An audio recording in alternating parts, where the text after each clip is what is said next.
Hey guys, welcome back to Life More Colorful. In today's video, I am going to show you my landscape plan. If you're anything like me, you have some spatial awareness kind of issues where you can see a space and think it's pretty and everything, but you can't really get a good feel for how those plants fit in the scale of everything else, the size of those plants in relation to everything else. So I'm hoping in showing you my landscape plan, it will help you get a better feel for my property overall and maybe give you some ideas of what you can do on your own property. And so with that, I will get started. I've tried to film this video probably 10 times over the last week. We've either had too much wind, plane noise, it started raining one time it was too sunny and the paper was washed out. So hopefully this is the take that sticks.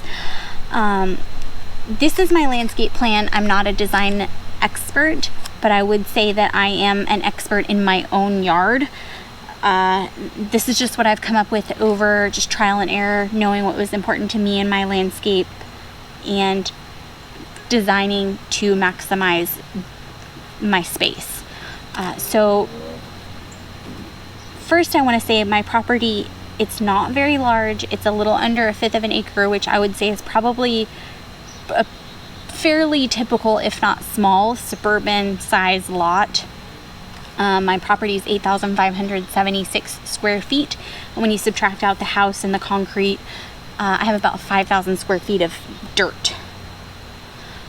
So a few things that were important to me when I was designing my plan. I wanted to fully utilize both of the gates. I feel like if I hadn't already had gates installed on both sides of the fence, I would have added it. It's important to me to be able to walk from front to back of the property wherever I am in my yard and not have to backtrack too much. I keep my lawnmower in here, so it would be the worst if I had to go all the way around to be able to mow my grass in the front versus right here. And then I also have my AC and utility stuff over here, so I wouldn't want any maintenance person coming to have to walk all around my property to be able to access that. So that was one thing that was important to me, and I'm just working with it with having the path to the patio and then the path back to this area where I have in my plan right now, I have a pergola as the destination back here, but really it's just access to all parts of my yard. Another thing, it maybe seems silly to you, but when I wash my car, I like to drive up on the grass. And so I wanted to have a wide enough opening between my sidewalk and my front flower bed to be able to pull on the grass and wash my car. Another thing I really wanted in my landscape were a lot of fruit trees. I wanted a lot of fruit production. I already had a peach tree back here, but I decided to convert this whole side of the yard into a food forest. And I don't only have fruit trees here. I've got more over here, and there's one here. I've got a bunch of banana plants over here, and even fruit trees in the front. But this was the area that I dedicated towards more of an orchard feel. I have 2 apple trees, an apricot, 2 peach trees, and then I also have a pear, a Meyer lemon, and a key lime back here. And then you'll see here I've identified this space for keyhole garden, and I may revisit this. Right now I just have some raised beds in this area and then another one over here. One thing I have to consider, although my house is brick, I live in Florida and termites are an issue here.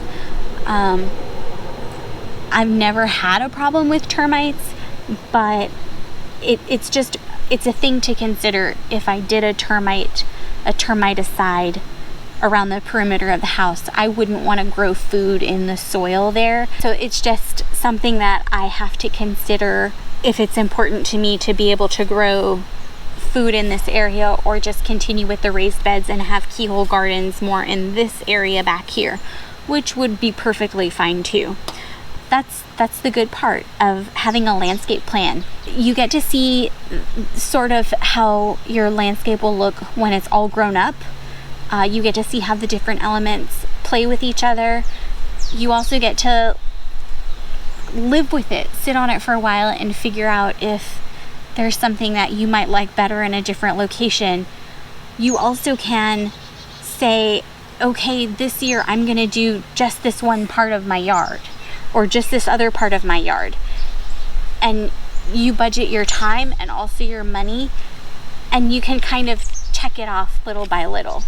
I probably did my landscape the wrong way, where I did almost everything at one time, but that's just how I am.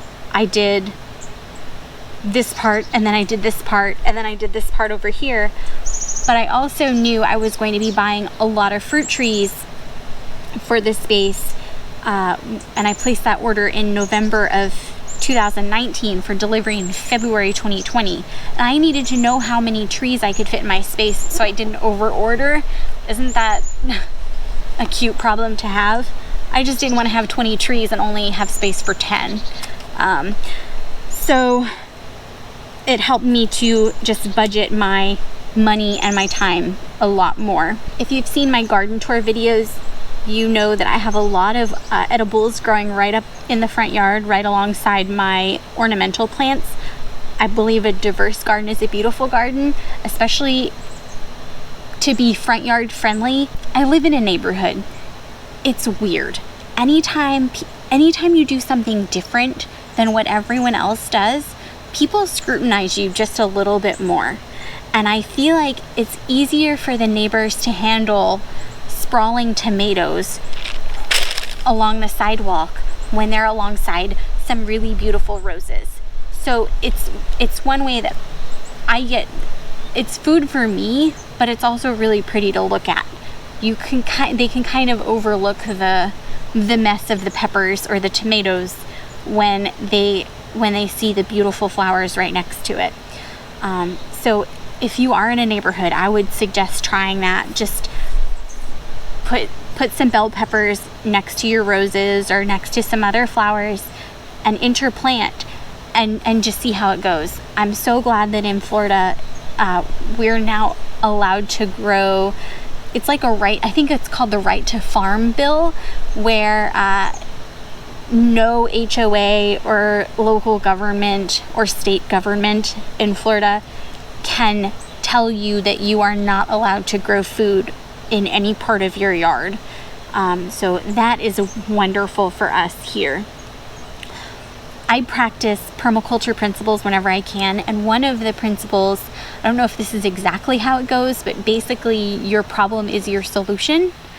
And it's a way to get you to reframe your problems and what you are going to do about it. I had a problem where I had water coming into my sunroom. It was just like seeping up through the slab or something. I had just water just coming in here. And I found that the pitch of the roof in this area was such that basically the most water came off the roof in that location, and the gutter couldn't handle all that water. It would back up in the downspout, and it just couldn't drain fast enough from the downspout to handle all the water. And so my problem was too much water. My solution was to divert the water, but to not just divert it and let it go. I installed a 4-inch PVC pipe, a 20-foot run of pipe to a pop-up valve over here, and I put in a banana pit. Bananas will take all the water that you can give them. So I diverted that water over here, and now I'm able to use it to grow more food for myself. And then also I created a compost system in here. And last, it was important to me when I was designing my landscape to be, it might sound cheesy, but I wanted it to be life-giving, not only to me in terms of the food that I grow, but also life-giving to the creatures around me. I love seeing the hummingbirds and the lizards and the snakes and the turtles and the little fledglings. But when I see them hopping around my yard or running around, it means that they have deemed my yard a safe place. And to me, that's everything. I live in it feels like a country club atmosphere. Lush green grass and boxwood hedges, and that can be beautiful. But to me, it doesn't support diversity. A diverse garden is a beautiful garden. The last few things I wanted in my landscape included a pond, and you'll see that I have that drawn out in the back corner of the property, and that is really to support the wildlife in the area. I also thought it would be good to have a water feature if I ever got bees, honeybees in my yard. The next thing, going right along with the bees, I really wanted a pollinator strip. I was going to put it in the backyard at first, and then I decided that it would look the most impactful if it was in the front yard right alongside the sidewalk. And that space, it's 4 feet deep at the driveway, and then it widens out to 13 feet deep where the pluot tree is. And that whole space is about 45 feet long. I also left some space on the other side of the house for future chickens just behind my shed. I think that chickens would be a really fun addition to my permaculture landscape. This is my landscape design. I hope that it was inspiring to you, and maybe you've got some new ideas for what may be possible in your own landscape. I know it can be really hard to even know how to get started creating a landscape plan, and I may do a video on that in the future. Leave me a comment and let me know if you'd be interested in a video like that. I also hope that this helps you to get a better feel for where we are when you're watching my garden tour videos. Please give this video a thumbs up and subscribe to my channel if you haven't already. It really helps other people like you find my channel. And with that, thank you so much for watching, and I will see you next time. Bye.